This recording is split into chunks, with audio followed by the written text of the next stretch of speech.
BNP Paribas, partenaire des plus belles histoires de Roland-Garros, aux côtés des ramasseurs de balles depuis plus de 50 ans. Salut Gaël. Salut.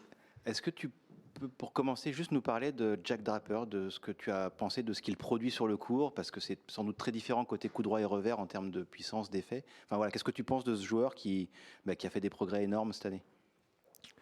Moi, j'adore ce joueur. J'adore ce joueur. J'aime bien comment il joue parce qu'il joue très vite en revers. Il bloque bien en revers. En étant jeune, Jack, il avait un meilleur revers. Vraiment, il faisait peut-être moins de points, mais il était beaucoup plus solide en revers. Et en coup droit, il donnait bien plus. Et il a progressé énormément. Et en coup droit, maintenant, il produit vraiment une puissance pure et sèche avec son coup droit. Il arrive à bien l'enrouler, à le mettre long de ligne. C'est un gaucher qui va quand même très vite long de ligne aussi, donc c'est pas commun. C'est pas commun. Il se déplace très bien. Il se déplace très bien, le Jack. Où il a vraiment progressé, il retourne très très bien. Il retourne vraiment bien. Il est loin de sa ligne. Il la met tout le temps dedans avec on va dire, la bonne vitesse, la bonne trajectoire. Donc sur ça, vraiment, il a fait énormément de progrès. Et du coup, un Jack en confiance comme ça, c'est pas facile à manœuvrer. Gaël, tu sors de ce match en te disant mince, à 5-3, ça peut encore basculer dans la nuit la plus folle, ou tu sors de ce match en te disant c'est encore une belle nuit que j'ai vécue ici à Roland-Garros? Une belle nuit, hein, honnêtement. 5-3, même 30-0, tout est loin, vraiment, tout est loin. Chaque point est dur, pas de point facile. Il retournait extrêmement bien. Euh, euh, il a bien joué son jeu. Il a vraiment bien joué son jeu. Franchement,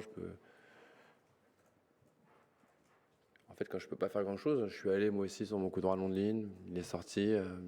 Lui, il a bien joué derrière. Donc honnêtement, non, une belle nuit, une belle rencontre. Et surtout, j'étais content parce que il a beau être bien en confiance, j'ai réussi quand même à bien le titiller. Donc ça, j'étais vraiment content pour ça. Ouais, Gaël, Richie a bâché aujourd'hui, Gilou et Joe l'avaient fait avant. Est-ce que tu te sens un peu orphelin et un peu seul? Ça fait un peu de temps maintenant que je le savais, hein, entre guillemets. Donc, comme je le dis à chaque fois, c'est euh, c'est- c'est- c'est- c'est différent. Déjà, même, c'était un peu différent. Je le voyais, j'ai pas du tout vu pratiquement Richard cette année en vrai. Donc, ça fait un peu de temps que je me suis un peu habitué à pas voir les gars, à pas aller en grand chelem, dîner avec eux, faire les voir s'entraîner. On s'entraînait forcément toujours ensemble, enfin, plein de petites choses. Donc, forcément, c'est différent. C'est une page qui se tourne et qui se tourne pour tout simplement qu'on se retrouve à faire d'autres choses. On se revoit beaucoup en dehors et c'est marrant aussi, c'est cool. J'avoue que c'est même beaucoup plus tentant pour moi d'aller les rejoindre plus vite parce que parce qu'en vrai, voilà, le tennis c'est cool, mais par exemple avec Joe, on habite comme à côté quand on se voit avec les enfants, c'est cool quoi. On s'assoit, on voit nos enfants qui jouent ensemble. C'est la vraie vie et franchement, on est fiers de tout ce qu'on a fait, c'est sûr, mais on est comme deux vieux potes avec, enfin, la vraie vie, quoi, avec nos enfants, nos femmes. On est plus qu'heureux. Donc, ces moments-là, ça n'a pas de prix, quoi. Bonsoir Gaël. Tout à l'heure sur le cours, Arthur Fils, après sa victoire, a dit qu'au début du cinquième, il avait pensé à toi et il avait pensé à tes remontadas à Roland-Garros. Jack, ce soir aussi, t'as rendu hommage. Qu'est-ce que ça représente pour toi d'inspirer comme ça les nouvelles générations, les jeunes que tu as marqués durant toute ta carrière? Je suis honoré, honnêtement, je suis honoré. Euh, Moi, à chaque fois, je me dis, je suis hyper content de pouvoir jouer. Je pense à peut-être ma dernière génération avec qui je vais jouer, mais tu vois, j'ai eu la chance de jouer avec beaucoup de générations. Et là, celle-ci, elle est vraiment cool, elle est marrante, elle est différente.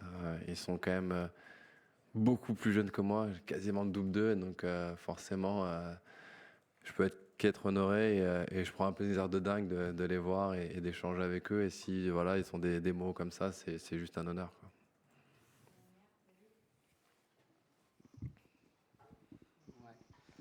La question, elle est sans doute un peu abrupte, là, comme ça, au sortir d'une élimination à Roland, mais tu parlais de vraie vie des enfants de Joe et voilà, qui jouent, et qui jouent avec tes progénitures à toi. Est-ce que tu te poses la question aujourd'hui d'un éventuel dernier Roland? Est-ce que tu vas te poser et prendre le temps de la réflexion par rapport à la saison prochaine? Est-ce que c'est voilà, c'est une réflexion que tu as déjà entamée? Bah, écoute, l'année prochaine, de toute façon, je sais que je jouerai quoi qu'il arrive, ça, je l'ai dit, ça, c'est une évidence. Il y a une question que je me suis posée et franchement, j'ai trouvé que Joe et encore plus Richard, je trouve que c'est dur d'arrêter à Roland. Je trouve que c'est dur parce que généralement, quand tu arrêtes, c'est que tu es quand même moins au niveau. Et les deux, ils ont quand même fait un super dernier match. Et ça, franchement, chapeau à Joe et à Richard. Et même Gilles, c'était un peu son dernier Roland, entre guillemets. Il avait quand même battu Carreno. Enfin, c'était incroyable.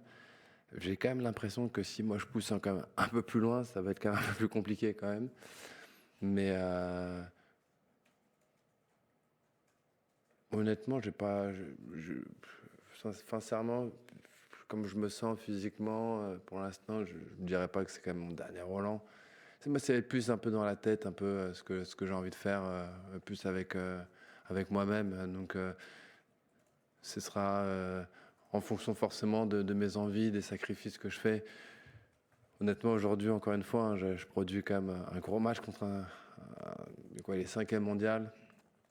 Il gagne des Master 1000, il fait des finales dans le truc. Je trouve que je suis quand même à la mano avec lui. Donc, je vais pas te dire que physiquement, ça va. Si je travaille, je pense que ça ira, mais c'est plus, tu vois, un peu qu'est-ce que j'ai envie de faire vraiment en vrai, dans ma vie. Et peut-être, en vrai, ça se trouve, en fin d'année, je vais vous dire c'est fini aussi, j'en sais rien en fait.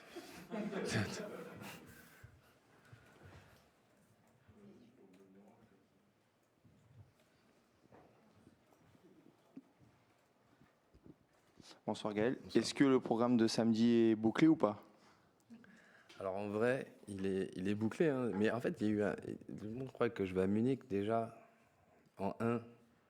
Normalement, demain, j'avais une grande journée, trampoline de ma fille, que je vais manquer parce que ma femme veut que je reste. C'est ballot. Et Munich, ouais, je sais très bien, moi, je sais que, tu vois, samedi, quoi qu'il arrivait, je savais je sais où je suis, entre guillemets. Là, il y a plusieurs endroits parce que je vais vous dire que ma femme voulait que je reste quand même. Donc, si elle gagne, j'ai l'impression que je sais où je serai aussi, quoi.